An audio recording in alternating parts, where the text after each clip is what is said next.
Michaela kind of talked about how you guys, defense is your anchor. And can you just elaborate on that a little bit? Yeah, we are a much improved shooting team than we were a year ago, but it is still not the preeminent part of our success. Our success is built on defense, rebounding, and passion plays. And passion plays are non-statistical hustle plays that we believe are the intangibles that lead us to high levels of play and help us survive bad shooting nights.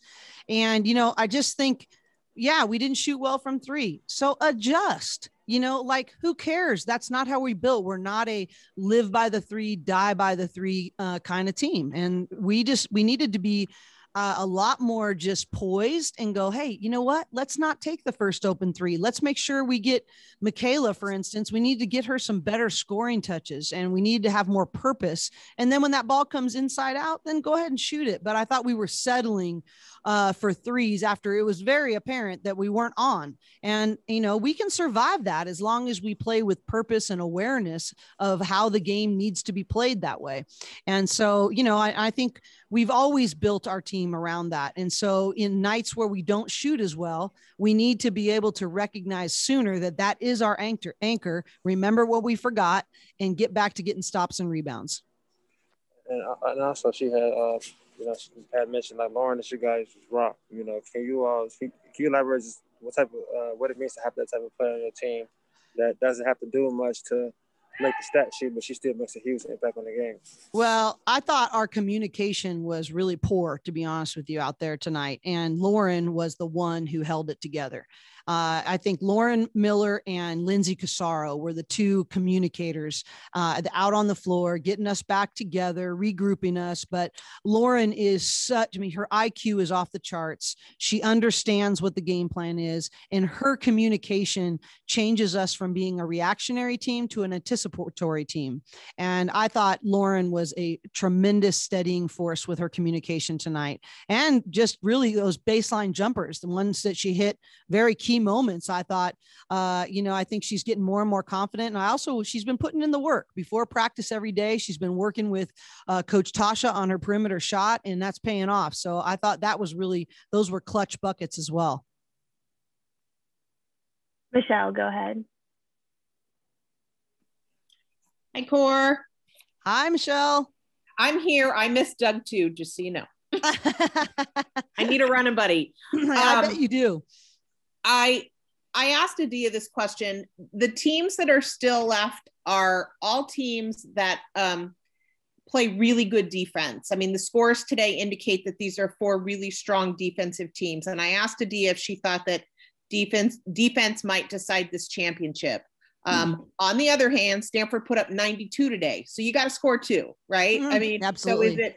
So which is going to win out, you think, ultimately in this championship? Is it going to be a team that makes a defensive stand, or are you going to have to score a lot of points to win this title? Well, I don't know if you got to score a lot of points. I think every team is going to play great defense. And I think the defense keeps you in it. But you're going to have to put the ball in the hole. And, I think in general, in the postseason, if you analyze over the past several years, let's say take Stanford, who's averaging 79 points a game, right? Usually when you get to these kind of semifinals, finals games, or Sweet 16, Elite 8, Final 4 games, the points go down about 11 points per game. And so you got to be able to execute in the half court. You got to be able to be really strong, and you got to usually have to go a little deeper into the shot clock, even though actually all of the teams, maybe with the exception of Oregon State, wants to play up and down. But I think you have to be able to execute. So the answer to your question, Michelle, is I really don't think you can do one or the other. I think you absolutely, if you want to win a championship in this conference, you better be able to do both. Maybe not proportionally 50-50. I think probably all of us would say it's going to anchor by our defense, but we're going to have to be able to run good offense and create teamwork shots together. But I think you have to be able to do both. Thank you. You bet. Sue, go ahead. Hey, hi, Cori. Hi, Sue. I know this isn't a new situation for you guys. You guys have been able to find your way somehow out of various situations. throughout the season. So maybe you could talk about how you guys are always able to find a way out of whatever rabbit hole you went down into. And then tonight seemed kind of unique because it just seemed like all of a sudden, boom, somebody woke up T'Challa in the Black Panther, and then all of a sudden you guys were the Bruins again. Like it was just like kaboom, and I'm like, oh my God, they're back. I don't know. Maybe you could speak to that, and then also tell us how you guys can always find a way. And it's true, Lauren did seem to be really something out there tonight. So yeah. I think, I thought really you talked about the real shift. And I think Natalie Cho deserves a lot of credit for that. Her deflections and defensive plays and hustle plays and saving the ball back in bounds that led us to a 2-on-1 break. And I just thought some of her passion plays were really huge in that momentum shift. But, I think that, I just think we don't see it as the rabbit hole, so to speak. I think we see it as, okay, what does the team need from me right now? And I just don't think if we're going to go make a deep run in March, we have to be a team that doesn't see obstacles. We try to find solutions. And I think that's pretty much for all of us. And this has been such a crazy year. And the teams that have stayed focused on, okay, we got to adapt here. This is what needs to happen right now. And just don't even let the things that are out of your control distract you from adapting, being flexible, and making your next right step. And so, I just think we try to not see it as deficits or get too down on ourselves. It'll be interesting to see though, because when we played Arizona last time, we had that abysmal third quarter, and that was sort of panicked a little bit. And we actually, we didn't turn the ball over. We were pretty even on the boards, pretty even in terms of assist turnovers. But it came down to really focusing on getting teamwork shots together and the next right step. And we sort of panicked a little bit. So maybe we did go into that hole, but I think we're different now.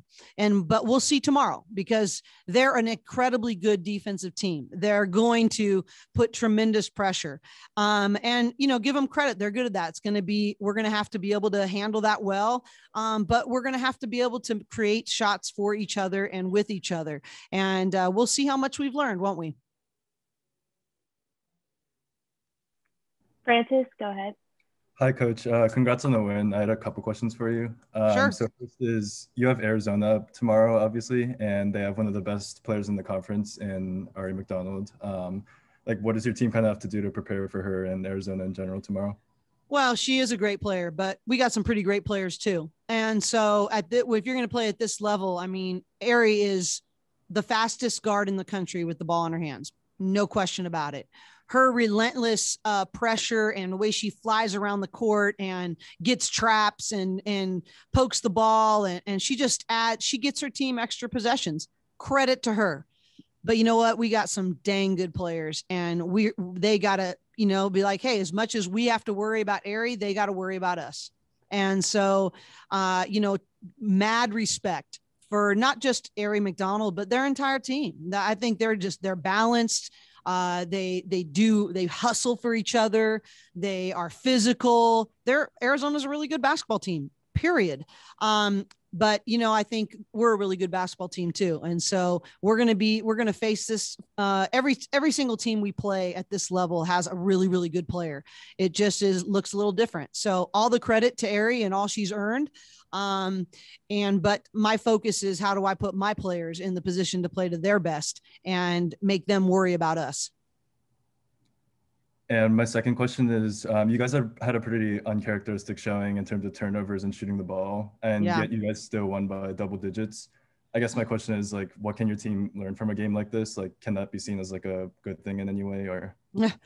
Well, I think that it reminds us of what we're built on. And I think probably Michaela talked about that, and it sounds like, and that's definitely, if it informs us of how to reset our minds correctly, then maybe it is a benefit. But, 12 turnovers at the half, that was really poor. We usually average under 12 turnovers for the game. And so, credit to Washington. They really play that style. The bottom line was that you got to play to your team's identity and strength. And the reality is that Washington played to their strengths and identity better than we played to ours tonight. And that's going to be what we need to learn from going into tomorrow's game, is that we have a way of playing the game that is best for us. And Arizona has a way of playing the game that's best for them. Can we disrupt that and play to our strengths, or is it going to be vice versa? That's going to be the battle. It's going to be the battle within the game. It's going to be the battle within our preparation. But yeah, I mean, I'm not as worried about our poor shooting night, but the turnovers those concern me, because we need to stay at 11 or under tomorrow for sure if we want to be in this, be in a position to win the game tomorrow. So that one concerns me more than the poor shooting, because that's something I think is a little bit more under our control, and I think we could have prevented that a little bit.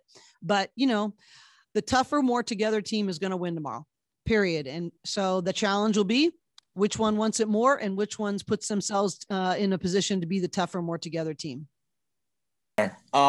You mentioned a couple of weeks ago how tough this was going to be for you guys because you don't have the numbers on a bench. I mean, you won tonight. How are you going to come back tomorrow and potentially the next day knowing that you might have to play people a lot of minutes to get there in advance again? Well, you're going to have to see what we're made of, right? I mean, I don't think you can rely on how you feel. How you feel really doesn't matter. How bad do you want it? And how bad do you want to prepare with your mind and your heart? And it's anything else is just not an option if you want to get to the finals. So, is it hard? Yeah, but we've been dealing with that all year. So it really is just how bad do you want it? And, we're going to have to, people are going to have to play. Yeah, it was more minutes and we would have liked to have had to play tonight for some of our players, but you know what? I'll challenge the other three that, you're going to have to give us more tomorrow. And bottom line is it's up to your mind and your heart. And if your mind and your heart is strong enough, then your body will follow. Thanks, Cori. You bet. Thank you, Doug.